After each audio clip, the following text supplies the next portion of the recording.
ব্যবসায়ীকে অপহরণের অভিযোগে 5 জনকে গ্রেপ্তার করলো বুদবুদ থানার পুলিশ। আবার এদের মধ্যে 2 জন নামী কলেজের ছাত্র, বিটেক এমটেক পাস ছাত্র। একজন পাস করে ইসিএল সংস্থায় কাজ করছে। ধৃতদের কাছ থেকে উদ্ধার হয়েছে আগ্নেয়াস্ত্র, ছুরি, 1,12,000 টাকা, একটি সাদা রঙের 4 চাকা গাড়ি, লাল রঙের একটি বাইক। এছাড়া পুলিশ সূত্র থেকে জানা গেছে চলতি মাসের 10 তারিখে পানাগড়ের কাছে জাতীয় সড়কের ধারে একটি হোটেলের সামনে থেকে অভিজিৎ চক্রবর্তী, সোহম চ্যাটার্জি, সঞ্জীব বিশ্বাস, সুপ্রিয়, বিমলেশ কুমার ঠাকুর, জয়ন্ত গড়াই নামে এক ব্যবসায়ীকে অপহরণ করে। এরপর অভিযুক্তরা পরিবারের কাছ থেকে 50 লক্ষ টাকা দাবি করে। এমনকি পরিবারের সঙ্গে এদের দরা কষাকষিও চলে। পরে 6 থেকে 10 লক্ষ টাকায় ঠিক হওয়ার পর জয়ন্ত বাবুকে ছেড়ে দেওয়া হয়। এই নিয়ে চলতি মাসের 13 তারিখে বুদবুদ থানায় একটি লিখিত অভিযোগ দায়ের করে জয়ন্ত গড়াই নামে ওই ব্যবসায়ী। পরে তদন্তে নেমে বুদবুদ থানার পুলিশ মোবাইলের সূত্র ও সিসিটিভি ফুটেজ খতিয়ে দেখে 5 জনকে গ্রেপ্তার করে। এদের মধ্যে 2 জনকে জেরা করার পর উঠে আসে চাঞ্চল্যকর তথ্য। ইঞ্জিনিয়ারিং কলেজ থেকে বিটেক পাস ছাত্র আর একজন এমটেক। 2 জনের মধ্যে একজন কেন্দ্রীয় সংস্থার ইসিএল এর কর্মীও। হাই প্রোফাইল শিক্ষাগত যোগ্যতা নিয়ে কেন অপরাধীদের খাতায় নাম তুলতে গেল 2 জন? ধৃতদের পুলিশ হেফাজত নিয়ে সেটাই খতিয়ে দেখা হবে, জানিয়েছে এডিপিসিএ ডিসিপি ইস্ট অভিষেক গুপ্ত। এছাড়াও এই ঘটনায় আর কেউ রয়েছে কিনা সেটা খতিয়ে দেখা হবে। তবে বিষয়টা ভাবিয়ে তুলেছে পুলিশ প্রশাসনকে। 13 তারিখে একটা আমরা খবর পাই যে এখানে 10 তারিখ রাতে, 10 জানুয়ারি রাতে একটা কিডন্যাপিং এর ঘটনা ঘটে। এই খবরটা আমরা 13 তারিখে 13 জানুয়ারি পাই। তারপরে থেকে একটা কেস স্টার্ট হয়, তারপরে তদন্ত হয়। একজন ভিকটিম যার নাম আছে জয়ন্ত গোড়াই, ওনার বাড়ি বিরুডিয়া কাংসাতে। ওনার অভিযোগ যে ওনাকে এক জায়গা ডেকে কিডন্যাপিং করা হয় এবং তারপরে কিছু পরিমাণ টাকা উনি দিয়েছেন এবং ওনার বন্ধুকে ডেকে দেওয়া হয়েছে।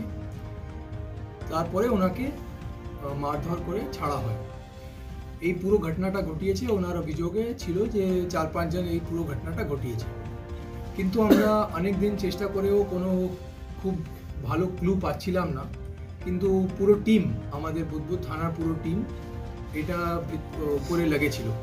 এসিপি কাংসা, সিআই বুদবুদ, ওসি বুদবুদ, আইও হেমন্ত দত্তা এবং পুরো বুদবুদ থানার টিম এর উপরে লেগেছিল যে এইভাবে ঘটনা কিভাবে হতে পারে।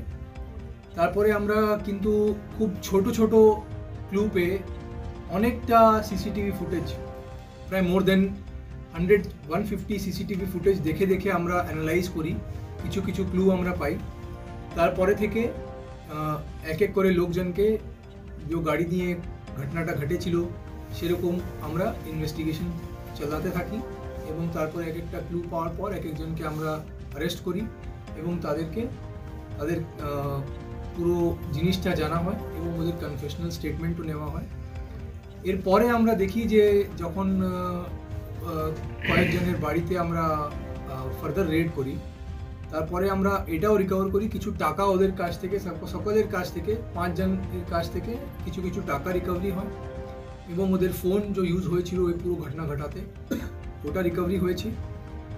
কিন্তু আর একটা জিনিসও আছে, একজনের এই 5 জনের মধ্যে একজনের কাছ থেকে আমরা একটা আর্মস এবং 4 রাউন্ড গুলিও রিকভার করি, 2টা ম্যাগাজিন এবং যে একটা ছুরি টাইপ চাকু যেটা ইউজ হয়েছিল এই ঘটনার দিনে সেটাও আমরা রিকভার করতে পেরেছি। তো এই পুরো ঘটনাটা ঘটিয়েছে এই 5 জন, যাদের নাম আছে অভিজিৎ চক্রবর্তী, সুপ্রিয় খাওয়াস, সঞ্জীব বিশ্বাস, সোহম চ্যাটার্জি এবং বিমলেশ কুমার ঠাকুর। এই 5 জনকেই আমরা এখন অবধি অ্যারেস্ট করতে পেরেছি এবং ফার্দার এদের রিমান্ড নিয়ে আমরা ইন্টারোগেশন করব যে আর কি পুরো ঘটনাটা হয়েছিল। আমাদের মতো একটা ক্লিয়ার পিকচার মোটামুটি এসে গেছে।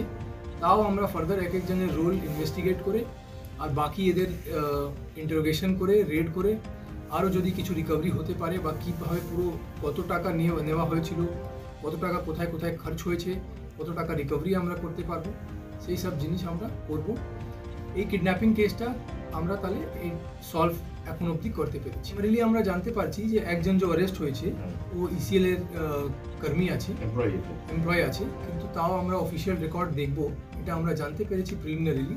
কিন্তু অফিসিয়াল রেকর্ড দেখে আমরা ফার্দার যে স্টেপ নেওয়ার আছে সেটা।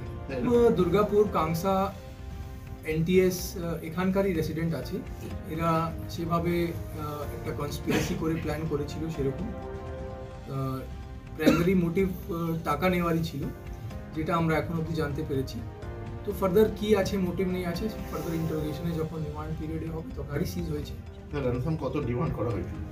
এখন অবধি যে জানতে পেরেছি লগভগ 6 থেকে 10 লাখ টাকা র্যানসাম ডিমান্ড করা হয়েছিল। মানে র্যানসাম অনেকটা ডিমান্ড করা হয়েছিল, 50 লাখ ডিমান্ড করা হয়েছিল, কিন্তু যখন 6 থেকে 10 লাখ টাকা দেওয়া হয়েছে তখন ভিকটিমকে রিলিজ করা হয়েছিল। কিন্তু এক্স্যাক্ট অ্যামাউন্ট কি দেওয়া হয়েছিল বা কোথা থেকে দেওয়া হয়েছিল ওটা আমরা এখন সব ভেরিফাই করছি। রিকভারি কি হয়েছে এখন পর্যন্ত?